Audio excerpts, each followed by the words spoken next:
जय श्री राम। आज बात करते हैं जीवन के महत्वपूर्ण विषय संतान के बारे में।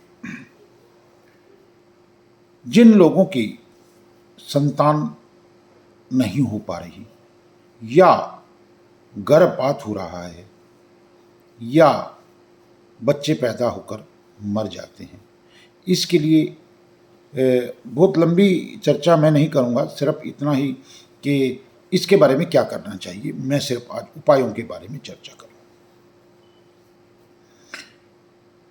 और उसके लिए हमें क्या क्या सावधानियां रखनी चाहिए जीवन के अंदर। यदि बच्चे मरते हों या गर्भपात होते हों तो स्त्री के गर्भवती होते ही उसके बाजू में एक लाल धागा बांध दें जो स्त्री के कद से 1 इंच बड़ा हो। यही धागा संतान होने के पश्चात बच्चे को बांध दें और माता को नया धागा बांध लें। समझें इस बात को। जैसे ही गर्भवती हो, ये डॉक्टर से फाइनल हो जाए कि अब दिन चढ़ चुके हैं, तो आप जो है किसी भी सौभाग्यवती औरत से 2 लाल रंग के सूती धागे, डैमची वाला धागा होना चाहिए जो सूती हो। वो लाल धागे आप बनवाएं, वो आपके कद से 1 इंच बड़ा धागा हो, तो ऐसा मोटा करके आप उस धागे को बनवा सकते हैं। और एक धागा जो है आप बांध लीजिए और एक धागा सेफ रख दीजिए। और उसके बाद जब संतान होती है, संतान होते ही तुरंत यह धागा संतान को बांध दें और स्वयं वो धागा आप धारण करें। ये धागा कम से कम जो है 1 साल तक बच्चे के हाथ पे और आपके हाथ पे बंधा होना चाहिए। इस धागे से नेगेटिविटियों से बड़ी रक्षा होती है और ये इसे हम रक्षा सूत्र भी कहते हैं। तो ये एक उपाय आप कर सकते हैं, बहुत ज़रूरी धागा है ये। दूसरा, गणेश जी की आराधना आरंभ करें जैसे ही ये, और गाय को ग्रास देना आरंभ करें। गाय में ग्रास इस प्रकार से दिया जाता है कि एक थाली के अंदर आप जितना भी भोजन ग्रहण करते हैं वो इकट्ठा रख लें। उसमें से 1 रोटी आप उठा लें और उस रोटी के 4 टुकड़े जो है, एक गौ माता को और एक जो है आप कौवे को, एक कुत्ते को और एक किसी चौरस्ते पर डाल दें। इसे गौग्रास के नाम से जाना जाता है। ऐसा आप प्रतिदिन कर सकते हैं। दूसरा चीज़, बच्चे के जन्म से पहले एक बर्तन में दूध और एक बर्तन में देसी खांड डालकर स्त्री का हाथ लगवाकर उसको कायम करें तथा बच्चे के जन्म के बाद दोनों वस्तुएं धर्म स्थान में पहुंचा दें। ठीक है। जिस बर्तन में दोनों चीज़ें रखें उन्हें वापस मत लाएं, वो बर्तन समेत आपने जो है वहाँ पर रख देनी है। मतलब 2 बर्तनों में स्त्री के हाथ से देसी खांड और दूध जो है, जैसे ऑपरेशन से पहले या हॉस्पिटल जाने से पहले आप वो लगवा के रख दें अपने घर पे, और जब संतान ठीक ठाक हो जाए उसके बाद जो है आप उसको किसी भी धर्म स्थान में रखवा सकते हैं। ठीक है।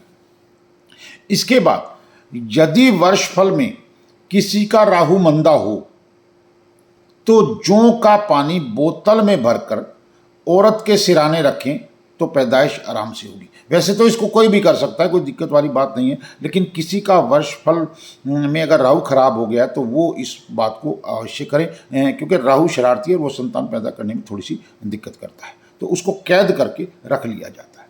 तीसरी बात, यदि आप 100 दिन के लिए कहीं भी घर से बाहर जा रहे हैं, किसी यात्रा पर जा रहे हैं, किसी काम से जा रहे हैं, तो आप नदी पार करते समय तांबे का सिक्का जो है वो पानी में फेंक कर जाएं, इससे आपके संतान की रक्षा होती है। तीसरी चीज, दिन के समय मीठी तंदूरी रोटियां जिन्हें लोहा ना लगे कुत्ते दरवेश को खिलाएं।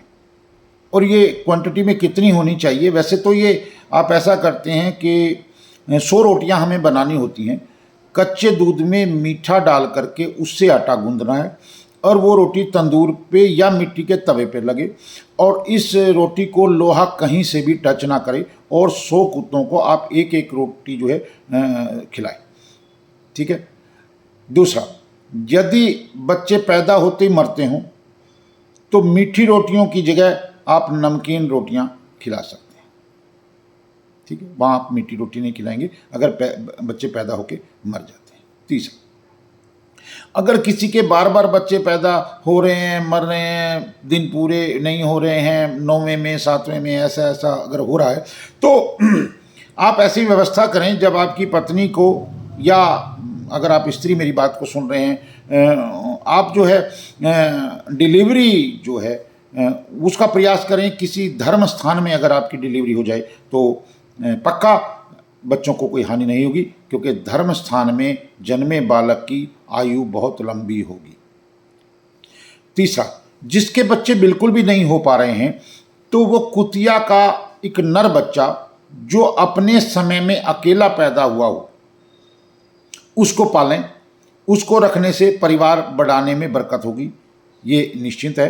कई ऐसी वैरायटियां हैं कुत्तों में भी, नस्लें हैं जिनमें एक बच्चा पैदा होता है।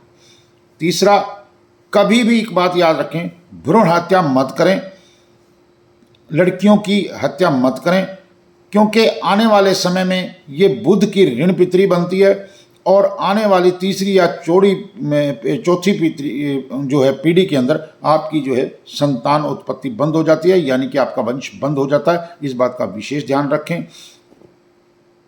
कन्याओं की हत्या बिल्कुल ना करें, भ्रूण हत्या बिल्कुल ना। जय श्री राम। आप सभी ये उपाय करें, आपको निश्चित लाभ प्राप्त होगा। प्रभु आप पर सदा अपनी कृपा बनाए रखें। आप सभी को शुभ आशीर्वाद। इस विशेष जानकारी को, ये बहुत ज़रूरी जानकारी है, आप जितना हो सके शेयर करें।